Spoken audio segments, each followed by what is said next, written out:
Hey everyone, welcome back for another matchup VOD. This time we're going to be looking at Mono Green Cloudpost. This is a deck that's had a lot of success over the last few months, especially in the hands of Tony Murata, who some of you may know better by his MTGU username, which is Into Play. This deck has a lot of interaction versus depth space strategies, so I think it's a good one to go over. The first thing that jumps out to me right away is the sheer number of utility lands that interact with what we're trying to do. Obviously, ones that jump right off the screen include Caracas, which can bounce Marilage, Mazavith, which can prevent combat damage from the 2020, Glacial Chasm, which can prevent us from damaging them for an extended period of time, especially in conjunction with Thespian Stage, which can copy it, or Vesuva, which can copy it. If the cumulative upkeep gets a little bit too high, or if the opponent tries to destroy it. Another problem card that may not be super obvious at first, but really is in this matchup, is Glimmerpost. Life gain and forcing us to attack more than once with a 2020, unless we get chip damage in, is kind of problematic for a few reasons. One, this isn't like the old style Eldrazi post lists where we could kind of count on them often taking damage off of things like Ancient Tomb to keep them at or under 20. Here it's really just Misty Rainforest as stuff that's going to damage themselves, and unless you get to Glacial Chasm, and that's a different animal that causes its own set of problems. So them getting over 20 life is already difficult enough. It allows them to do things like Sandbag Caracas to play around like your tutor into Wasteland answers, forces you to have things like Stifle or Not of This World to beat that. They also have the ability to use Thespian Stage, either copying our Dark Depths, or they also have a copy of their own Dark Depths. So they can theoretically engineer situations where both sides have a 2020, but in a game one, we don't have Caracas, and our only way to push through their 2020 generally is Sajiri Step. And if they get to 21 life, that's just not a line that works. We can only hit them once and then can never push our 2020 through their 2020. Barring like outnumbering them with like a bunch of small creatures for an alpha attack, but that's pretty difficult to engineer. So rounding out the utility lands is Ayavugan, which gets them into their Eldrazi endgame. If we get to that point, we're probably in big trouble and need to take drastic measures to try and win the game on the spot before we start getting annihilated or having our permanents exiled. So one of the more difficult aspects is that on top of having all of these useful utility lands in the matchup, they have a ton of tutors. So once a Reclaimer is off of Summoning Sickness, they have 8 instant speedways to rotate between the Reclaimer and crop rotations. They also have 4 copies of Expedition Map, 3 copies of Primeval Titan, just as like hard land tutors. And on top of that, they have 4 Green Sun Zeniths, which can get the Reclaimers and the Titans, and Once Upon Times, which can find the Reclaimers and the Titans, and once can also find utility lands as well. The Green Sun Zenith package is pretty small. It's basically just Reclaimer and Titan with a Rec Stage and an Excavator to recur any lands. So noteworthy with the Excavator is we want to be careful with our Wasteland. We can't just fire it off early, because if it hits Chasm or if it hits Caracas, they could just find an additional land that we may or may not be able to deal with, or it can just come right back with the Excavator, so it's just a card we have to keep in mind when taking actions. Rounding the list out is some artifacts. The Walking Ballista, this card we're not really going to play around too often. We have to be aware of its existence. We're often going to want to run out Hex Mages anyway, just to combat Glimmerpost forcing us to attack twice, so it might just be like that kind of situation where if it gets us, it gets us. But just be aware that it's there, and if we know they don't have a Glimmerpost, we don't necessarily have to take those kind of lines and risk it. And the last card is 4 copies of Pithing Needle, which can be really annoying in a variety of situations. They're not really going to name Thespian Stage with it very often because they have their own Thespian stages, but it can often name Vampire Hexmage and really mess with our draws. Could also name Wasteland and take our ability away to interact with their utility lands. So Needle is an all-around solid card. Their sideboard more or less doesn't have anything for the matchup, so they're basically pre-boarded for us. So game one is fairly difficult. Game 2, we get more answers, and they don't really get to update too much, so it gets better for us post-board. So I guess we should just jump into some games.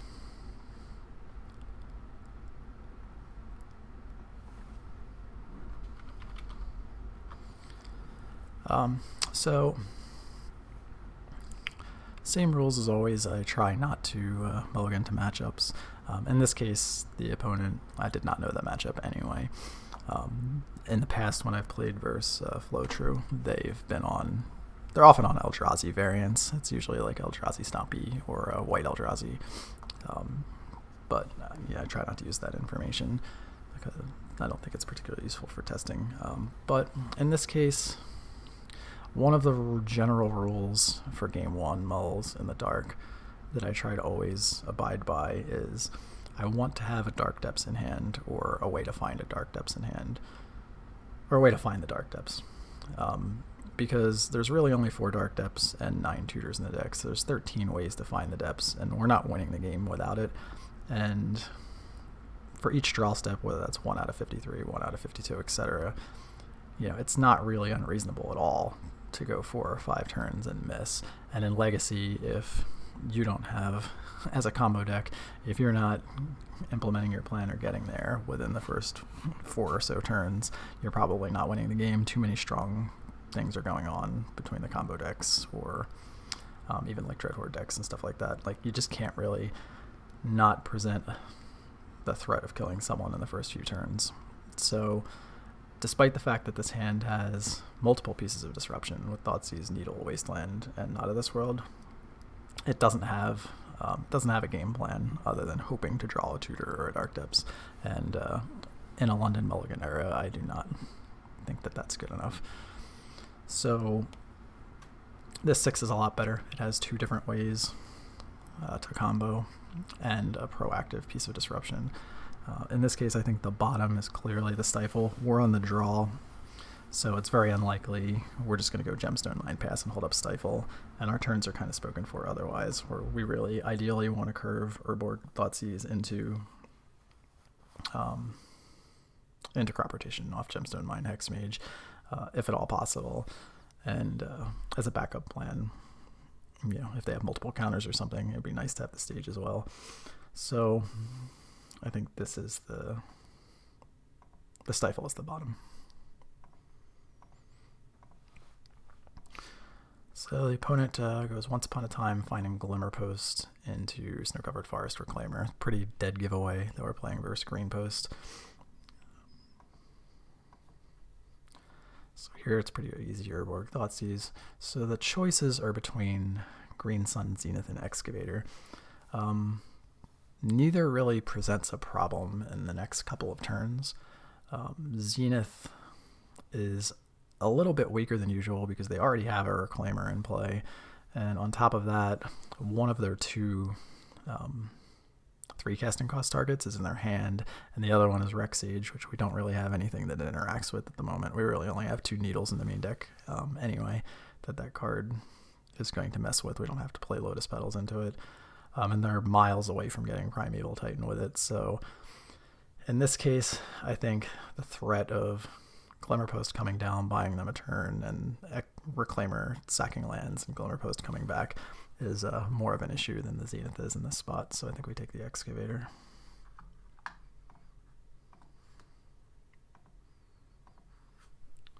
So opponent plays Cavern on Giant and passes it back.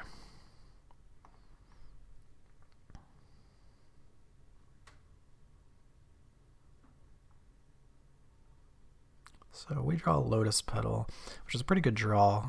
Prior to that, I think our turn was going to have to be Gemstone Mine, crop into Dark Depths, and play Vampire Hexmage so we can threaten the combo as soon as possible. But the Lotus Petal allows us to play out the Hexmage without showing the crop rotation, and who knows, maybe the opponent makes a mistake and we get lucky. So this allows us to not use the crop rotation immediately.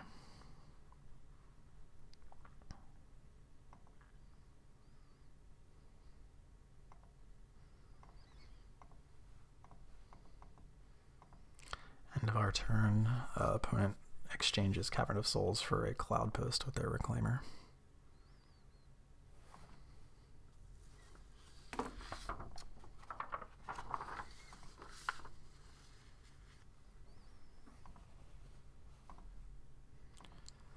So Glimmerpost comes down and does put the opponent to 22.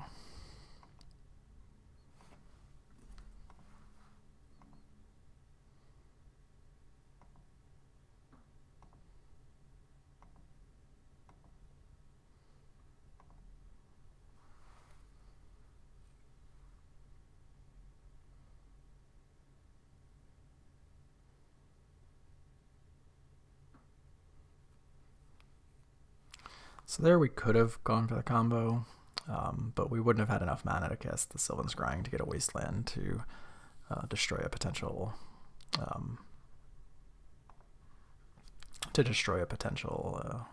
Glacial Chasm. So we weren't really going to get in there anyway. And that would give them multiple tutors. They could just take the hit too, get a Karakas, and then get a Chasm behind that on the second tutor attempt. So there wasn't really a path to winning the game by putting the 2020 in play, and we didn't have a Knot of this World or something to definitively protect it from Karakas, and we don't want to use the Wasteland on Karakas when Glacial Chasm can come right behind it in that situation. So I think it was just better to take the turn back, get in our chip damage with the Hex Mage, and then scrying from here.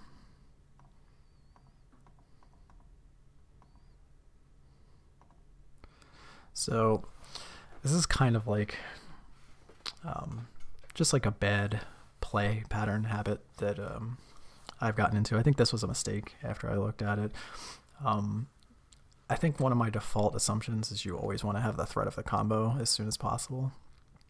And 9 times out of 10, that's going to be accurate. So in this case, you look at it and you're like, okay, well, I have Hexmage Depths now by playing the Depths, and I also have a crop rotation for Wasteland. So I'm in pretty good shape. The issue with that is they get 2 tutor activations from this spot. So if the first one gets a utility land, like say a Mace of Ith or a Karakas or something like that, the Wasteland is spoken for to answer that. We don't have a Knot of this World or a Stifle. So to be able to go for it, we would have to Wasteland that particular land. But they've now untapped with that, and they still have an active Reclaimer, which represents Glacial Chasm. So we're not actually threatening a kill here unless there's a mistake on the other side. So what we're also doing is we're opening ourselves up to if they have their own Thespian stage.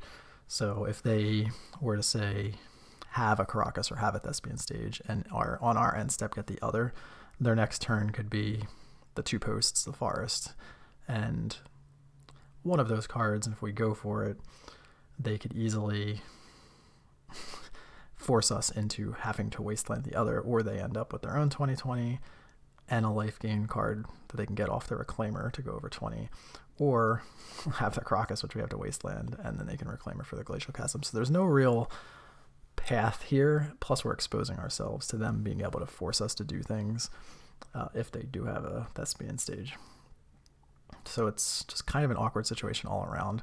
But the primary reason that it's really bad is because if we play the stage, we would have stage and pedal in play, plus Elvish Spirit Guide in hand, which means we could crop rotate one of our tapped lands into a Wasteland on their end step and use the other mana, either the Spirit Guide or the pedal, plus the Wasteland that we would crop rotate for, to use stage to copy our Wasteland.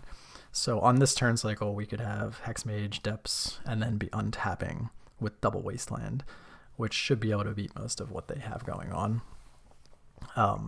But I didn't sequence it that way. I didn't think about it and wanted to have the threat of the combo. But it's noteworthy that setting up situations where you can have stage and copy Wasteland, have double Wasteland, is often going to be a winning position. It's just not the line I took in this game.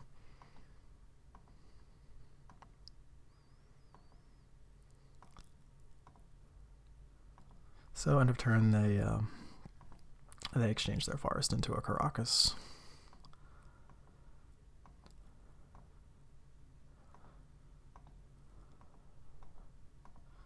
So it's Eye of Ugin go. Here I think we want to we want to cut them off of any additional mana with the eye. So end of turn, we crop rotate our Urborg away, kind of cutting as much of their mana off as possible to get Wasteland. Still can't go for it for the same reasons. If we Wasteland the Karakas, they can just reclaim her into Glacial Chasm. So Stifle was an excellent draw. We can play out the stage and pass it back and see what happens.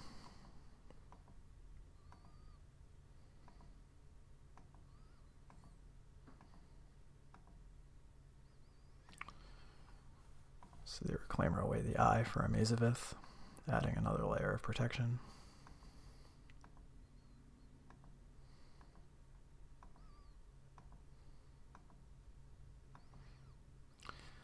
Okay, so they do have their own Thespian stage.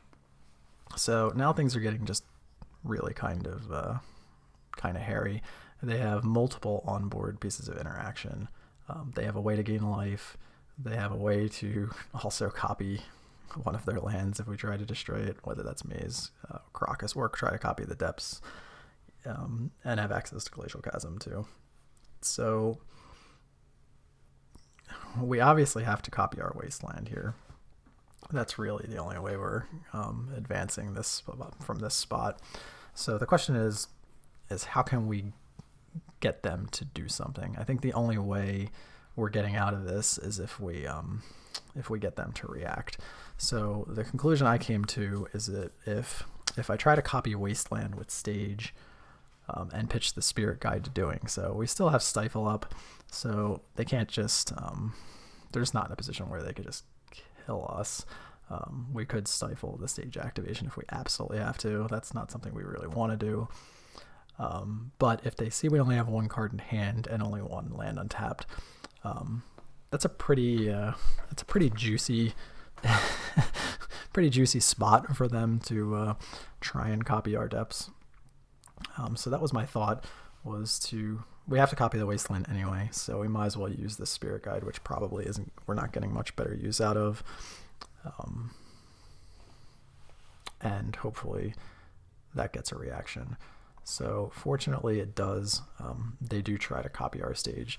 So the problem with this from their side is that because we got rid of the Urborg, the Maze does not tap for mana. So they only have 2 mana available, which means they only get either a Karakas activation or a Reclaimer activation, not both. So regardless of what they choose to do from this spot, we can stifle it. If they tap both lands to Reclaimer for Chasm, we stifle the Reclaimer activation. If we go for it and they try and Karakas the 2020, we can stifle that too. And then we'll be untapping with 2 Wastelands, so the Mazavith isn't actually a protection piece from that spot. And we should be good. So make it 2020 to fizzle their stage. They go for the Karakas. We stifle that, and that's the game. So there are spots that come up where we just have to take lines to try and maximize our outs. Because if the game goes much longer, one more turn cycle, and I don't think we can win that game. So fortunately that one worked out.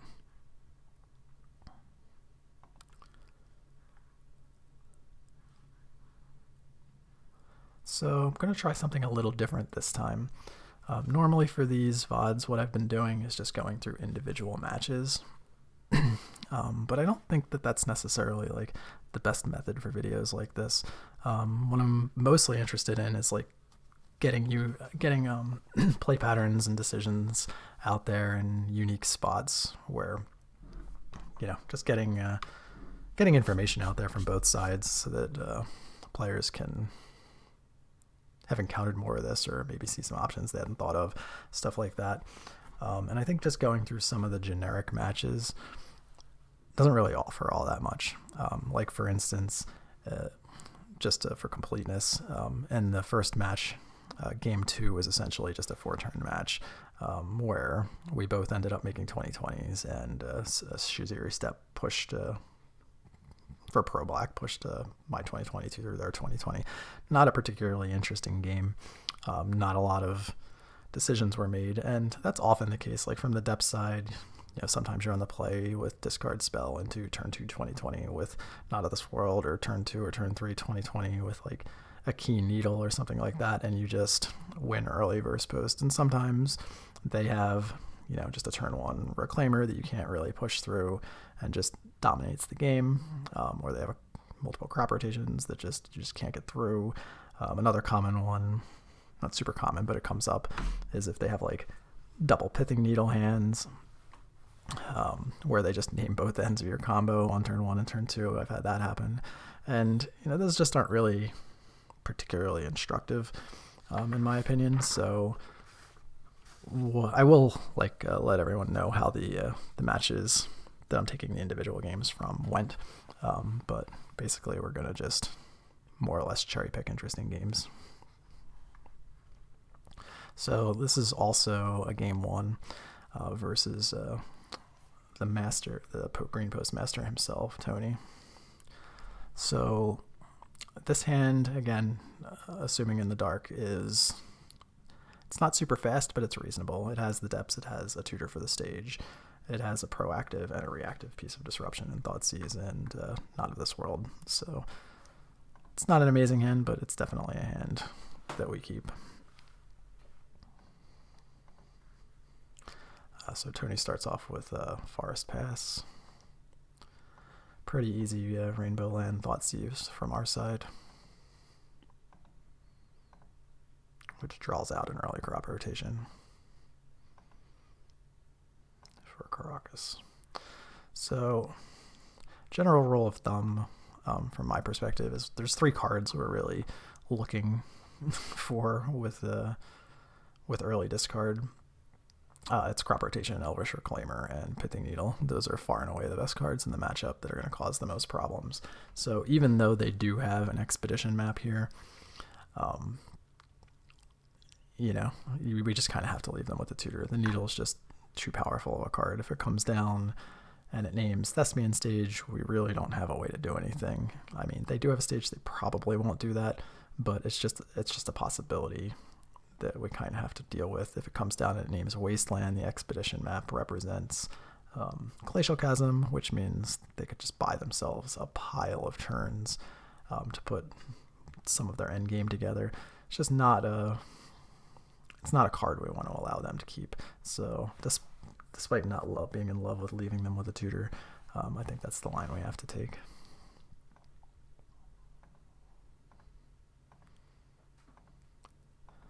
So map and Cloudpost from Tony. So on our turn, I just played City of Brass Pass. I actually think that's a mistake. I think what I was looking at was that we have the combo next turn regardless of whether I tutor. And sometimes you like to see what pieces you draw to give yourself more options to maybe not have to use a specific tutor for a specific piece. But in this case, knowing that they have the Thespian Stage in hand, I think it's incorrect to not grab the stage there, because if we play the depths, we're allowing them to dictate when we combo. If Tony just uses the stage to try and copy depths, which is kind of a problem, because the way we would have to combo is we would likely crop rotate the City of Brass into a Thespian Stage, which would give us Confluence Stage depths, and then we would have to use our Spirit Guide to combo, which would stop them from getting a 20/20. But we don't have a way to push through the Caracas. Not the Caracas. We don't have a way to push through their Expedition map based tutor, because we wouldn't have mana to scrying for a Wasteland. So if they if they use their Cloudpost and Stage to map for Maze of Ith, we wouldn't be able to get through Maze Caracas. And then the 20/20 would just get bounced over 2 turns through the Not of This World. If they got Glacial Chasm, we don't have a way to push through that either, and the token would get bounced over 2 turns with the Caracas. So we really don't want the depths to be our land drop on turn 3. And if that's the case, we really would have wanted the stage to already be in our hand from Sylvan Scrying, so that we could just have Confluence City Stage up. And at that point, we do have the combo up still, with the Spirit Guide and Crop Rotation, but not in a way where Tony could force us when we want to do it. So stage pass on his side. So now we have to undo the mistake of the previous turn and grab the stage.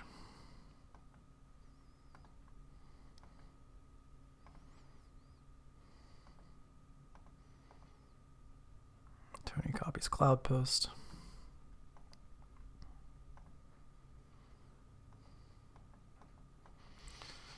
Okay, this one doesn't come up too often because the Dark Depths is only a one of, but they do have a ton of tutors, so it does come up from time to time. So he just plays the Depths and jams the combo. I'm sure he was more than well aware that our list no longer runs Caracas in the main deck, so this is basically that 2020 is there permanently. And plays the second map.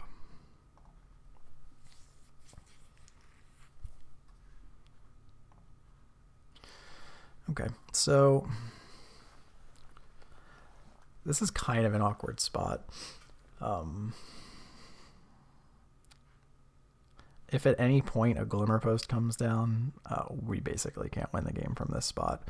So what we really need to do is wasteland them immediately to make sure that these maps can't be cracked over the next turn or two. And ideally, we're trying to look at it from a perspective of how do we win this game. And we know our tutor's already spoken for Wasteland. So we kind of have to hope they can't gain life, and then we would have to immediately draw another tutor for Sajiri Step, which seems kind of unlikely.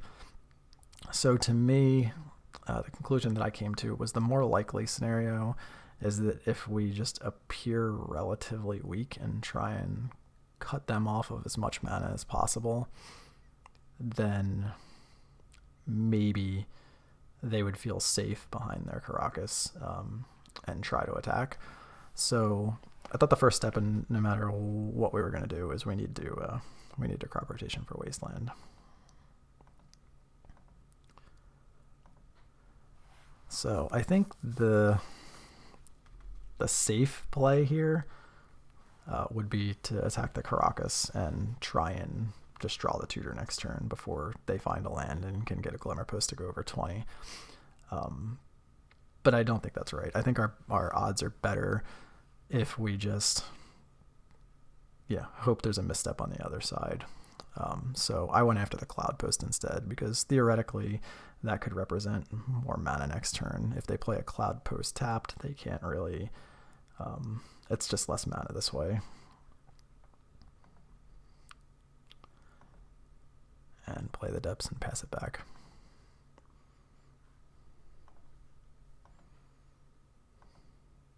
So they do have the extra land, and they did feel safe enough to attack. So it's pretty fortunate for us. So we're able to use the Spirit Guide. Crop rotation would have also worked here to make it 20/20, and then we have the Not of This World for the Caracas activation. So kind of like a playing to your outs sort of game, but that's sometimes the way it has to go.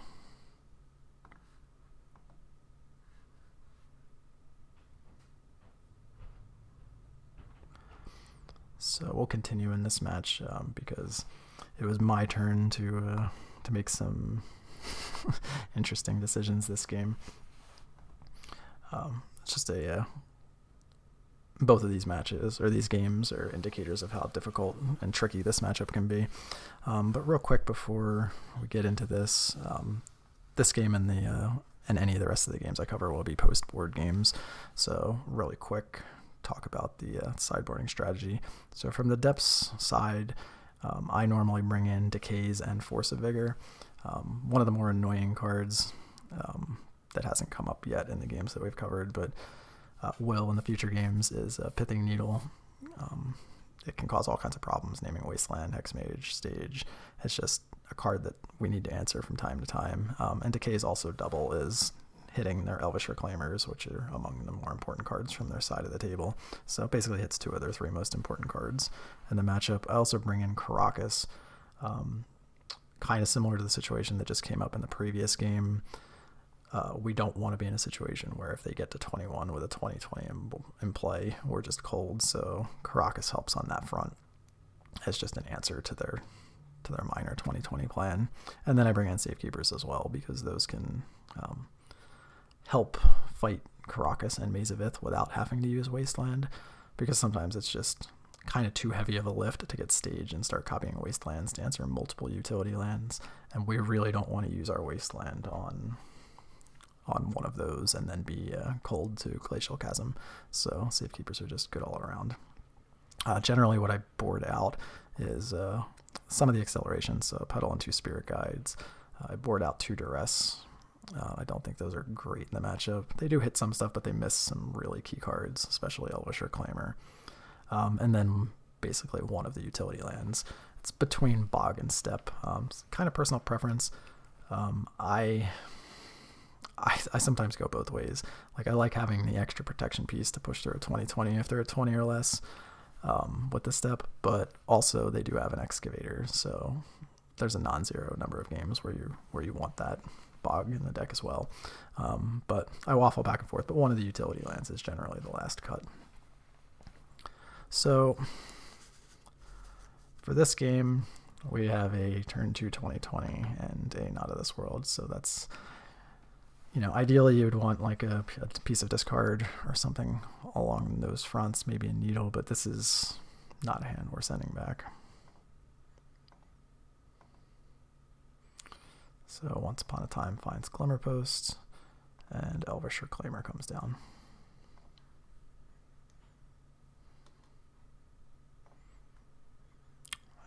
Pretty easy Urborg go from us.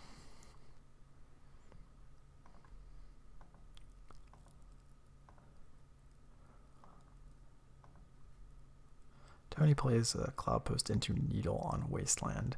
Okay, so he's more or less announcing the strategy he's going to play this game by naming Wasteland, which is I'm going to hide behind my Glacial Chasm until I can get to my end game. And, if we have the Decay or the Force of Vigor, we're kind of fine here. Also, if we have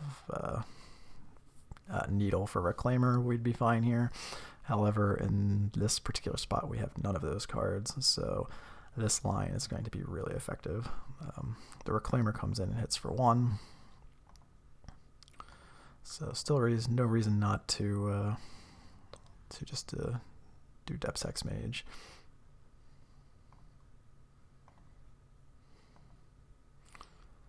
So Glimmerpost comes down, puts Tony to 22.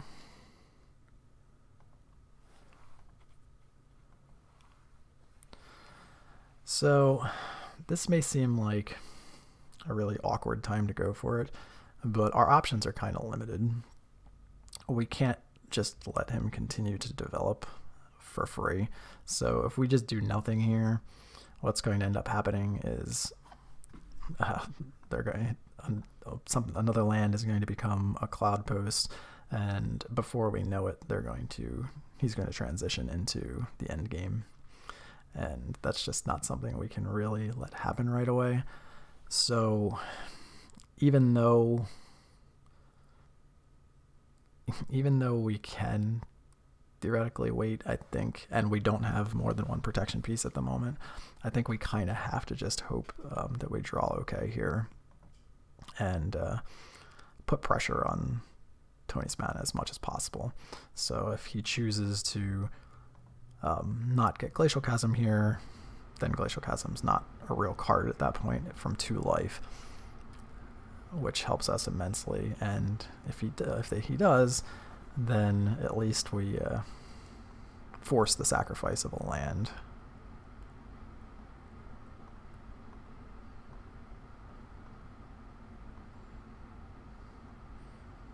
So I think Tony correctly chooses to get the Chasm here. So we get him back down to 2 lands.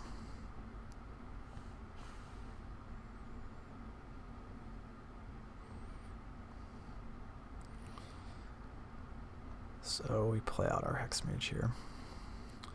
It's worth noting that we have the option to crop rotate the Urborg away to cut 1 mana off. In this case, I'm not even sure if that's what we want to be doing here, because we know we can't wasteland at this point. We certainly don't want to be like staging wasteland at this point. We kind of just have to see how it goes.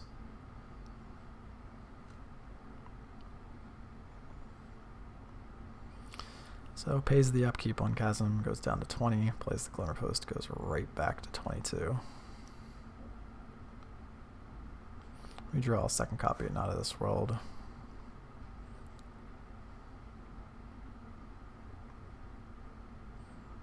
And pass it back. At the end of our turn, he reclaimers the Glimmerpost into a Caracas.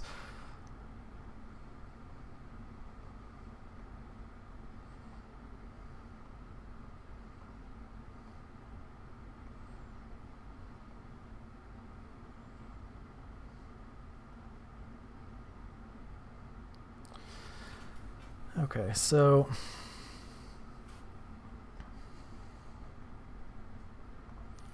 here there's not a lot going on. I make what the thought I had in my head when I played this was that if enough life gets paid for the Chasm, maybe there's a scenario where a couple of little creatures finish the beats. I think that's a really bad play for a number of reasons. A lot of them are corner case, but you know, over time this sort of thing adds up. So I just think the odds that this Chasm or the Veseva and or stages that are coming to continue this line are just so unlikely. It's so unlikely we're going to win with the extra 2/2 creature, and having it in our hand allows us to have more mana. So if there's ever a situation where we need the additional mana, we're going to want that card in our hand. Plus our deck also has Force of Vigor, so having the additional green card to pitch to Force of Vigor could also be relevant. So it was just a decision in the moment that I would have liked to add back.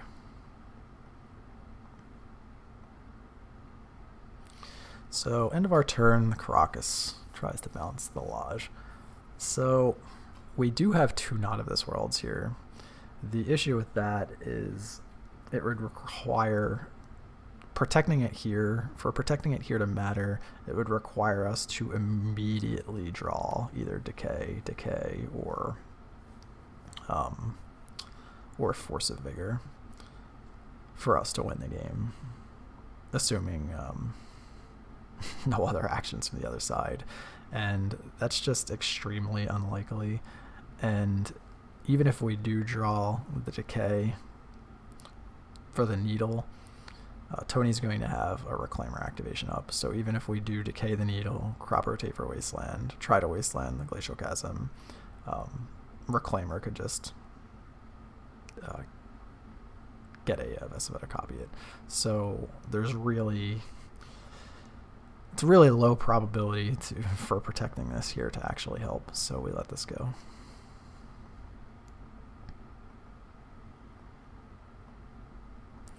So Tony pays 6 and goes down to 12, plays a Forest, and passes it back. So we immediately draw the Force of Vigor, which is kind of humorous, where we could pass it here, and if the Reclaimer gets activated, had we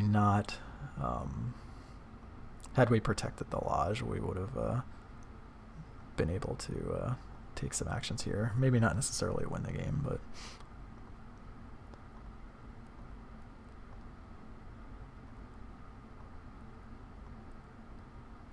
so Forest gets sacked to Reclaimer again for Thespian stage.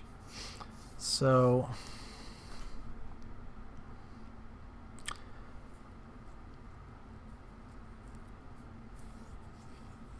we do have the option here of Force of Vigoring the Wasteland and wasting the Glacial Chasm.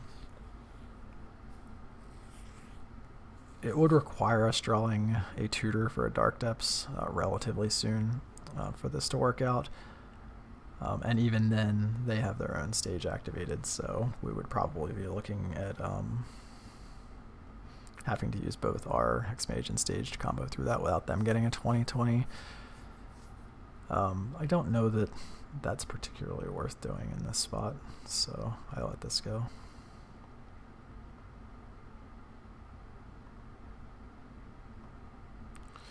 So instead of paying the upkeep here, they use the stage they tutored for to copy Glacial Chasm, and then use the Reclaimer to sacrifice Glacial Chasm.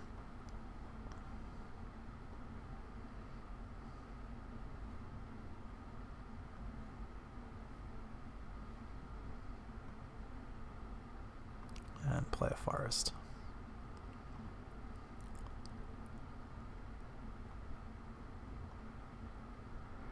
So I think in this spot it's actually correct to Force of Vigor the Needle, just to get the heavy mana commitment out of the way. I was partially worried about them maybe being able to engineer a situation where they end up with their own 20/20, so I made Caracas instead. And here is where the max punish comes into play. So do draw the second tutor, which allows us to scrying for the missing depths. So had we not played this Elvish Spirit Guide, we would have been able to both hardcast the Force of Vigor for the Needle and then crop rotation for the Wasteland while the Reclaimer is tapped down, and get rid of the Glacial Chasm, and then been holding the combo plus our own Caracas plus double Not of This World for their Caracas, which is probably a pretty good spot. But because we played the Elvish Spirit Guide, we were unable to do that and have to ship it back.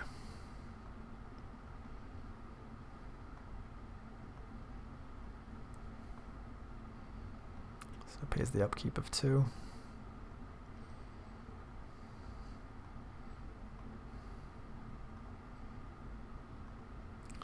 Expedition map comes down for Eye of Ugin, and play Eye of Ugin.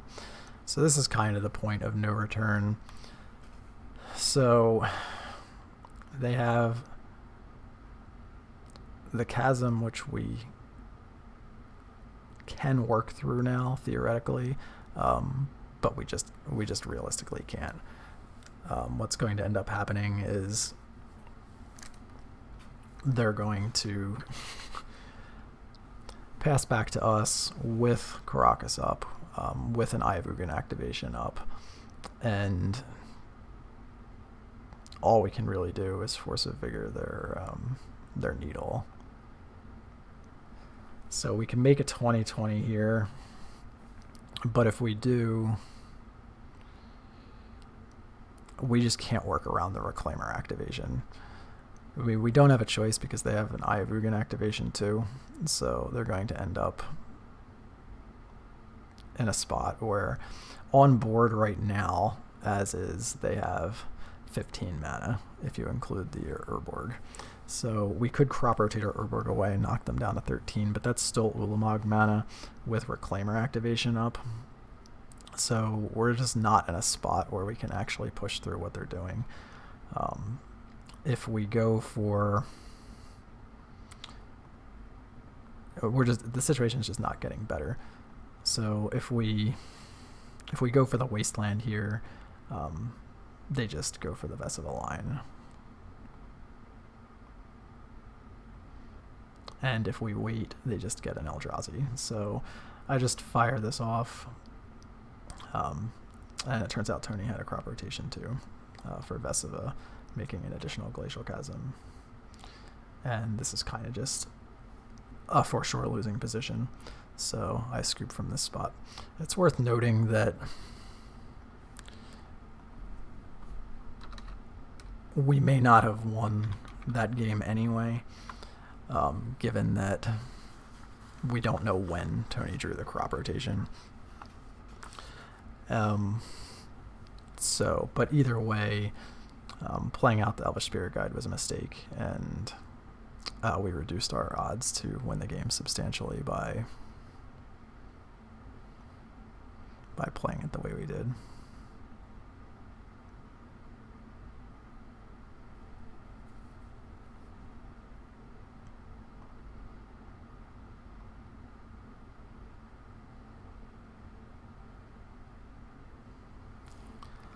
So for a new game, this looks also a post-board game.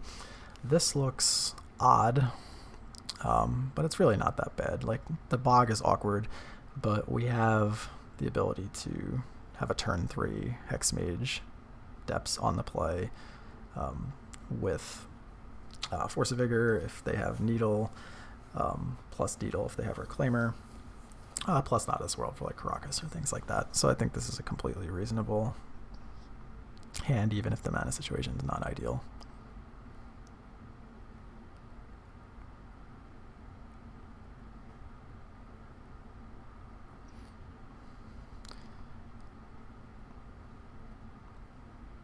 So we bog them on turn 1. Perfect into their Once Upon a Time for Excavator. So turn 1 Reclaimer again. So the original plan was to scrying for Depths to set up for the turn 3, but I think since we have both the Needle for the Reclaimer and the discard spell, it's pretty straightforward to hand check them and shut down the Reclaimer. So this is an interesting spot. So we have the ability to combo before Green Sun Zenith can get to the more problematic cards. So they need to get to 4 mana essentially to be able to handle our Pithing Needle with a Reclamation Sage. The Excavator is just a non-issue at the moment. So even though we have Force of Vigor, we don't have a green card to go with it because we're really going to cast our Sylvan Scrying for sure for Depths. So I think this is Pithing Needle. Basically, the only way the Green Sun Zenith becomes live is if they draw exactly a Glimmer Post over the next 2 turns. So we do that and then Needle Reclaimer.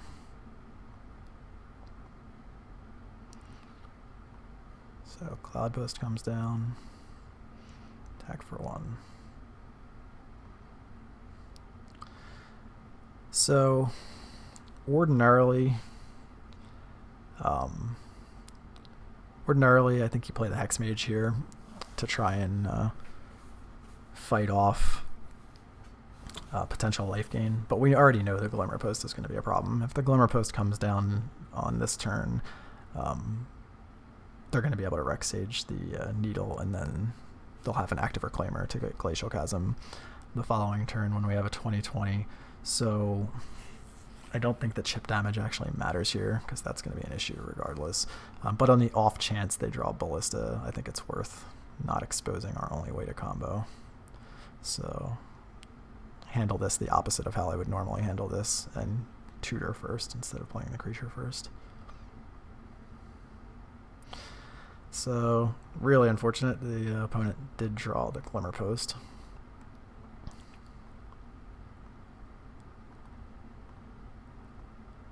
And Green Sun Zeniths for the Rex Sage. And crashes in for 1.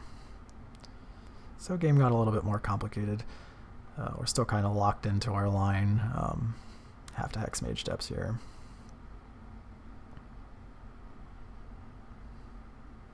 So a second Glimmer Post puts them to 25. And the Excavator comes down.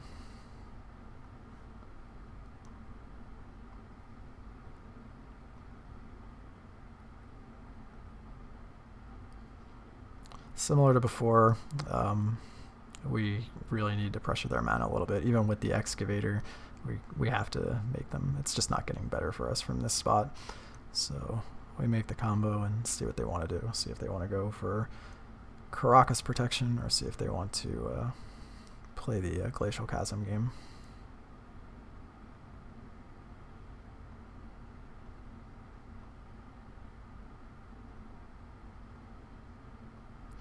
So the opponent takes the damage, and we pass it back.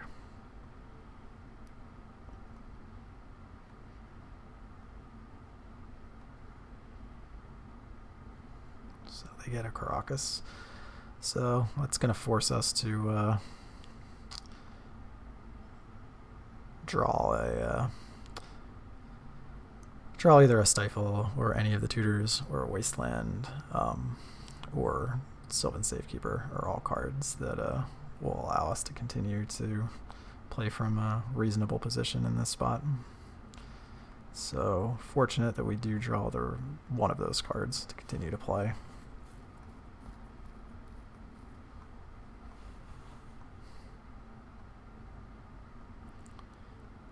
So the Glacial Chasm comes down.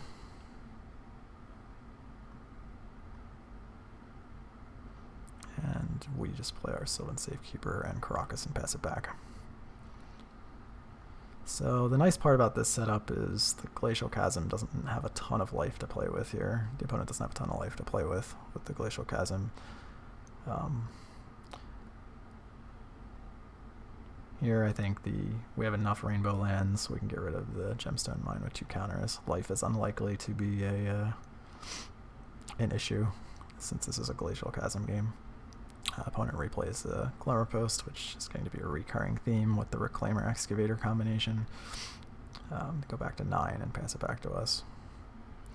So on the surface, Sylvan Scrying is a great draw. However, it doesn't actually do anything here. If we Sylvan Scrying for Wasteland and try to Wasteland the Chasm, they just Reclaimer for Vesiva and copy it. So that actually doesn't do anything. So we kind of just have to sit here and pass it back.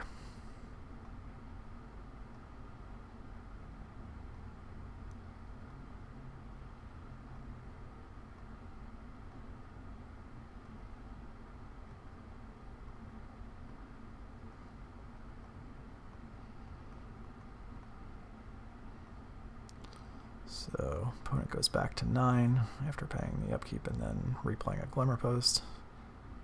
Passes it back to us. Okay, so the crop rotation is an excellent draw. Similar to before, we still can't use the Wasteland line because they have an active Reclaimer. So what we have to do is set up a situation over 2 turns where we can answer 2 Glacial Chasms. So first we get the Thespian stage here, and at the end of their next turn, we're able to crop rotate into a Wasteland and copy the Wasteland so that we have double Wasteland.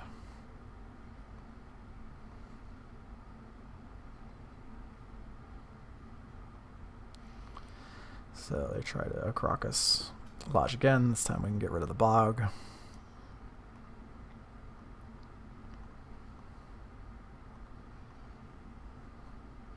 They get another Cloudpost, getting into dangerous mana territory on the other side. They could play an Ulamog this turn if they had one.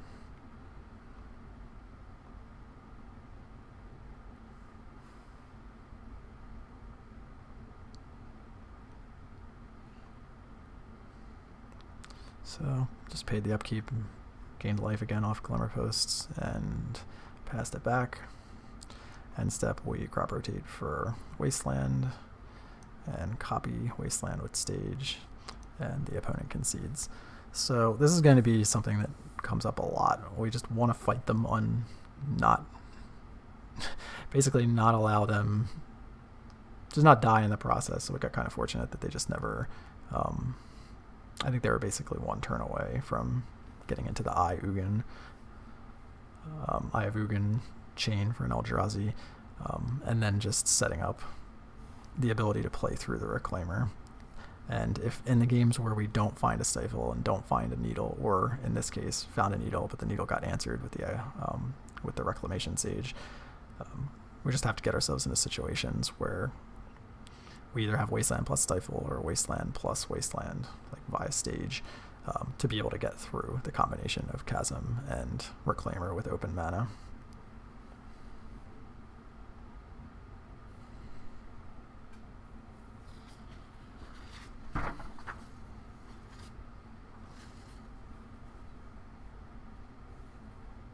Oh, forgot to say how the matches went. So this match was one that was won with Not of This World on a Caracas in game 3. The one versus Tony, I took a very aggressive line against an active Reclaimer, needing to draw a 6-outer when he was at 1 life and missed. So those games both went relatively quick without too many decisions.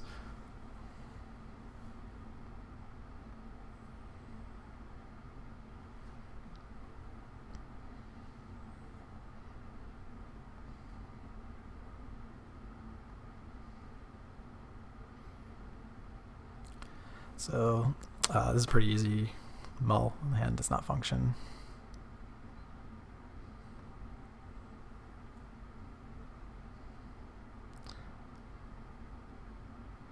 This hand is also really awkward. It does have a Reclaimer and a Needle and a discard, but it's really slow. It's basically... it needs to draw land, and it's not really pressuring them in any meaningful way. So I don't think that hand is great either.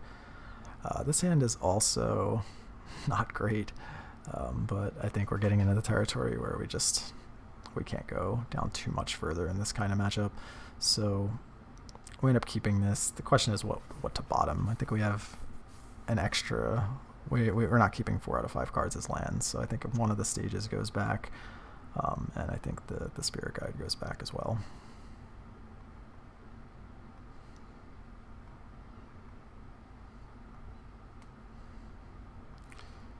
So Urborg Thoughtseize from here. I think this is a pretty easy Reclaimer. It's unfortunate that the Rex Sage is present. Their mana is a little awkward. We can blank this Veil of Summer by just not playing any of the remaining discard spells if we draw any. But yeah, Reclaimer is the big problem card here, so that goes.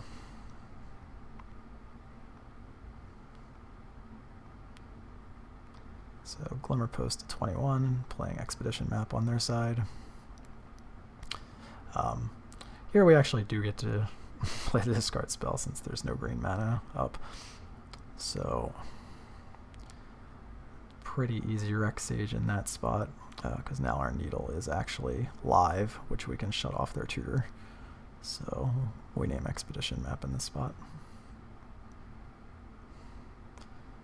So Forest Go on their side. Both hands have been relatively neutered. Mana Confluence Go on our side.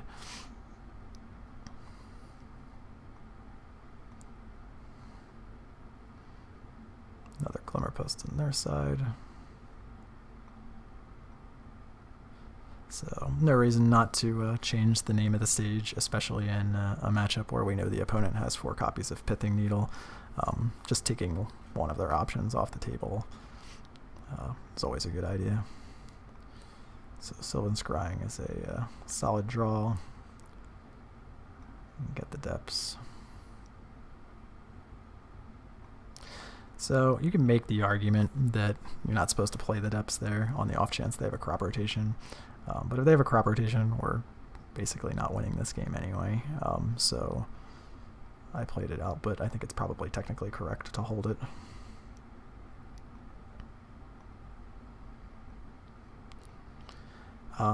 Play out the pedal just in case the decay is relevant for something.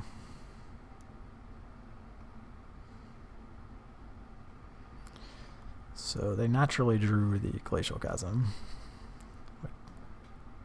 So we're back into the Chasm waiting game.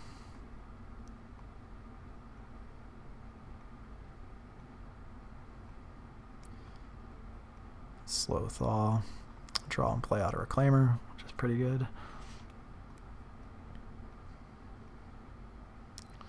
So they pay 2 life for their Chasm and play out a Cloudpost.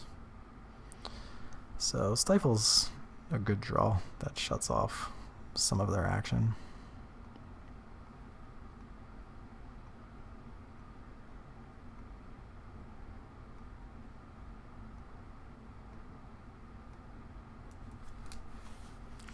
They pay 4 for the Chasm.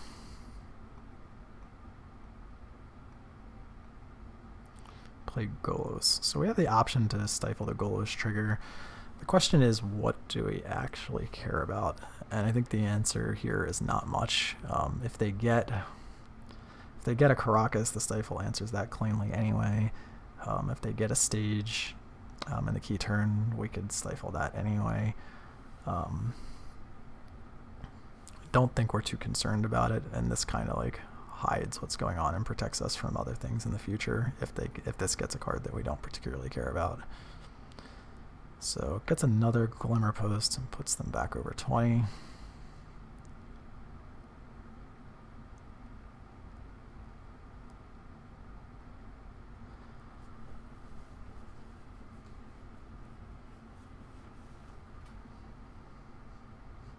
So in this spot, since we can actually get them to 1 theoretically with the Wasteland, we know 2 of their 3 cards in hand, so the only thing that would really burn us in crop rotation is crop rotation, and I think unless they drew that over the previous 2 turns, they would have used that to try and kill us the turn we played the depths, so it's probably not a card they have. Here we want to sacrifice the Urborg exactly, just to, again, to cut off any additional mana we can on the off chance they're building up to an Eldrazi type of card. And this is exactly 10 mana in play if that's the case, so this would put them to 9, which could be relevant for Ulamog. So we get the Wasteland here and combo at the end of their turn.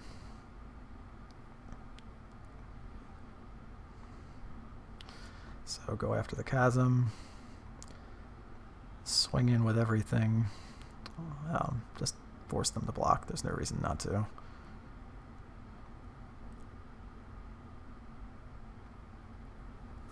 They do, and go to 1. So they play the Eye of Ugin.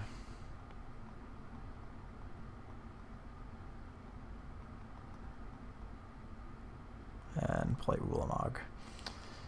And sometimes Magic the Gathering is really fun when you get to stifle an Ulamog trigger.